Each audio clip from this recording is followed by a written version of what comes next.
ఓం మహాగణాధిపతయే నమ. ఓం గురుభ్యో నమ. ఓం శ్రీమాత్రే నమ.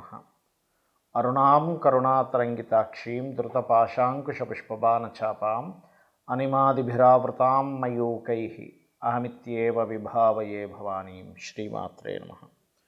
ప్రేక్షకులకి ఆ లలితాంబిక అమ్మవారి యొక్క అనుగ్రహం పరిపూర్ణంగా కలగాలని మనస్ఫూర్తి కోరుకుంటూ 2026 సంవత్సరం ఫలితాల్లో ముఖ్యంగా నక్షత్రాల బట్టి ఏ విధమైనటువంటి జాగ్రత్తలు తీసుకోవాలి, మీరు ప్రధానంగా ఎటువంటి విషయాల్లో మీకు గొప్ప అవకాశాలు వస్తాయి, అదేవిధంగా ఇప్పుడు ఉన్నటువంటి గ్రహస్థితి ఏమిటి, అయితే ఈ యొక్క అంశాలు చెప్తుంది నేనైనప్పటికీ కూడా చెప్పేసిన సాక్షాత్ లలితా అమ్మవారికి అభ్యవస్తు. సర్వసాధారణంగా మనం ఏంటంటే ఉగాది నుంచే చూసుకుంటాం మనం ఎప్పుడైనా సరే. కాకపోతే చాలామంది జనవరి నుంచి డిసెంబర్ వరకు ప్లాన్ చేసుకుంటారు కాబట్టి అసలు ఇన్వెస్ట్మెంట్స్ అనుకోండి, వివాహం అనుకోండి, ఒక గృహయోగం అనుకోండి, జాబ్ సంబంధించినవి, అబ్రాడ్ వెళ్ళేవి, ఇలాంటివన్నీ కూడా గ్రహస్థితులు ఎంతవరకు బాగున్నాయి, ఎంతవరకు సపోర్టివ్గా ఉన్నాయి అనేటువంటి విషయాన్ని ఒక్కొక్కటిగా తెలుసుకుందాం. అయితే దీనికంటే ముందు ఈ మేజర్ ప్లానెట్స్ అంటే రాహుకేతువులు నవంబర్ 2026 నవంబర్ వరకు అక్కడే ఉంటున్నారు, కుంభ మరియు సింహరాశుల్లో. దాని తర్వాత కుంభరాశిలో ఉండే రాహు మకరంలోకి, సింహరాశిలో ఉండే కేతు కర్కాటకంలోకి వెళ్తున్నాడు. ఈ సంవత్సరం అంటే 2026 సంవత్సరం అంతా కూడా మే వరకు మిథునంలో ఉండే గురువు మే తర్వాత మనకి కర్కాటకంలోకి వెళ్ళడం జరుగుతుంది. టోటల్ ఇయర్ మొత్తము కూడా శని పర్టికులర్గా మనకి ఇక్కడే ఉంటాడు మన మీన రాశిలోనే. కాకపోతే 27 జూలై నుంచి మాత్రం వక్రిస్తాడు. సో ఒక్కొక్క రాశిరీత్యా విషయాలు మనం తెలుసుకుందాం.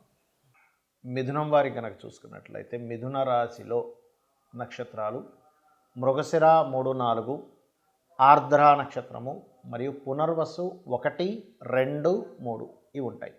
మృగశిర వారికి పర్టికులర్గా ఏంటంటే ఇప్పుడున్నటువంటి గ్రహస్థితి రీత్యా సహజంగా మీరు స్కందుని ఆరాధన చేసుకోవడం మంచిది. మృగశిర వాళ్ళ ఆర్ద్ర వాళ్ళు ఆ రుద్రుణ్ణి లేదా దుర్గాదేవిని ఉదయం నిద్రలేచిన వెంటనే ధ్యానం చేసుకోవడం, ఒక్క 10 నిమిషాలు, ఎక్కువసేపు అక్కర్లే. ఓం ధుమ్ దుర్గాయ నమః అని చేసుకోండి. అలాగే పునర్వసు నక్షత్రం వారు మీ గురువుల్ని కానీ లేకపోతే జయ గురుదత్త, శ్రీ గురుదత్త కానీ చేసుకోవచ్చు. దీని ద్వారా ఏమవుతుందంటే ఉదయం నిద్రలేచిన వెంటనే చేయడం వల్ల ఆ రోజంతా కూడా మీరు తీసుకునే డెసిషన్స్ కావచ్చు ఏవైనా సరే బ్రహ్మాండంగా ఉంటాయి. ఇక మీకు ప్రస్తుతం ఏంటంటే లగ్నంలో గురువు ఉన్నాడు. సో సప్తమ స్థానాన్ని చూస్తాడు, పంచమ స్థానాన్ని చూస్తాడు, భాగ్యస్థానాన్ని చూస్తాడు. కాబట్టి ఇది ఇష్టపడి వివాహం చేసుకోవడానికి అనుకూలతని ఇస్తాడు. వివాహ సంబంధాలు కుదరడానికి ఈ సంవత్సరం 5వ నెల వరకు మంచి అనుకూలత ఇస్తాడు. ఇక్కడ దానిలో ఎటువంటి ఇబ్బంది లేదు. మరి దాని తర్వాత నెక్స్ట్ కర్కాటకంలోకి వెళ్తున్నాడు కదా అంటే ఇక్కడ కొంచెం మీరు ఏదైనా ప్రాపర్టీస్ కొనుగోలు చేసే యోగము, ధనయోగాన్ని పెంచుతూ, కాకపోతే శని రాహు ఎనర్జీస్తో గురువు ఉన్నాడు కాబట్టి మీరు ఎవరికైనా ధనం ఇచ్చేటప్పుడు తీసుకునేటప్పుడు అందులో ముఖ్యంగా తల్లిగారి తరపు బంధువర్గంతో మీరు ఏదైనా మనీ మ్యాటర్స్ డీల్ చేసేటప్పుడు కాస్త జాగ్రత్త ఉండండి.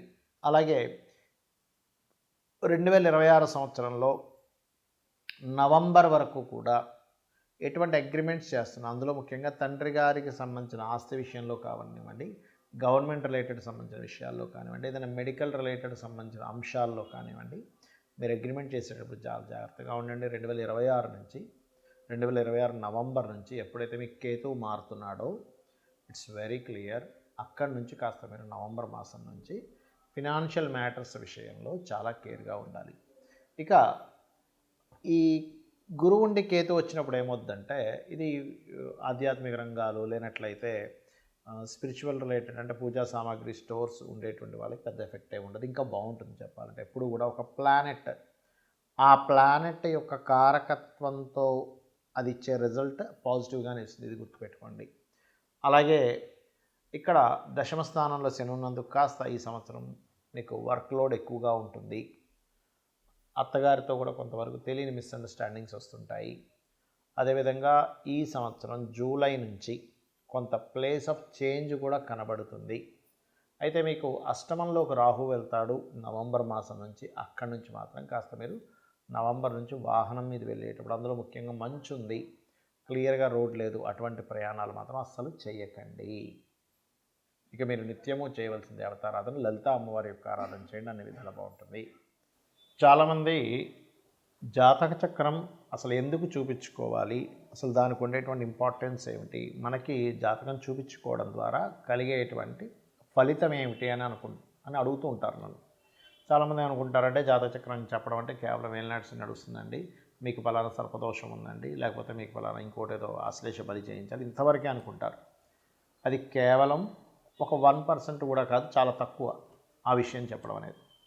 ఒకటి ఏంటంటే మన జీవితంలో మనం బాగా ఒత్తిడి ఎదుర్కొంటున్నాము, విపరీతమైన స్ట్రెస్లోకి వెళ్ళిపోతున్నాము, ప్రతిసారి నేను జీవితంలో ప్రతిసారి ఓడిపోతున్నాను అన్నప్పుడు అది నువ్వు ఏ పరంగా ఓడిపోతున్నావు, అది ఏ భావంతో కనెక్టివిటీ అనే దాన్ని చూస్తూ లగ్నం ఎంత స్ట్రెంత్గా ఉందని చూస్తాం. అంటే ఒక వ్యక్తి చాలా అవలీలగా 500 కిలోలు టక్కన లేపితే ఇంకో వ్యక్తి 50 కిలోలు బరువు అతను లేపడానికి స్ట్రెంత్ సరిపోదు. ఎందుకు? ఇద్దరు మనుషులే కదండి, ఇద్దరు ఒకే వయసు వాళ్ళు. అంటే ఇతనిలో ఉండే శక్తి అతనిలో ఉండే శక్తి వేరు. ఏ అనే యాక్షన్ బి అనే పర్సన్, ఏఆర్బి అనుకుంటే మా ఉదాహరణకి. అలా స్ట్రెంత్ని అయితే ఆ వ్యక్తి 50 కిలోలు కాదు కదా, 500 కిలోలు దాటి కూడా లిఫ్ట్ చేయగలుగుతాడు. అలా మీ లగ్నం ఎప్పుడైనా సరే స్ట్రాంగ్గా లేదు, అక్కడేదో ఎఫెక్టివ్గా ఉంది అన్నప్పుడు దానికి సంబంధించి దానం ఇవ్వడం ద్వారా మీ లైఫ్లో సక్సెస్ పొందడానికి, స్ట్రాంగ్గా ఎటువంటి సిచ్యువేషన్స్ వచ్చినా నిలబడడానికి మీ లగ్నం చెప్తుంది. అదేవిధంగా ప్రతి భావము ఉంటుంది. ఇప్పుడు చాలామంది చూడండి, నేను ఫలానా వ్యాపారం చేశాను, నేను ఫలానా ట్రై చేశాను లైఫ్లో, కానీ నేను ఫెయిల్యూర్ అయిపోయాను, ధనం రాలేదు, ఉన్ని డబ్బులు పోయాయి అంటారు. ఇక్కడ ఏంటంటే మీరు ఒక వ్యాపారం చేసేటప్పుడు ఇన్వెస్ట్మెంట్ పర్ఫెక్ట్ టైంలో చేస్తున్నారా లేదా, మీకు అసలు ఎందులో ధనయోగం ఉంది అనే దాన్ని చాలా స్పష్టంగా మనకి జ్యోతిష్ శాస్త్రం చెప్తుంది. అంతేగాని ఏదో ఇది అవ్వచ్చు, ఇది చేసి ట్రై చేయండి అనేటువంటిది ఉండదు. ఇక కొంతమందికి వాళ్ళకి లేదన్నా సరే మేము చేస్తాం సార్ అంటే ట్రై చేయండి అంటాం. కానీ ఉండే విషయం ఏంటంటే వెరీ స్పెసిఫిక్గా ఉంటుంది.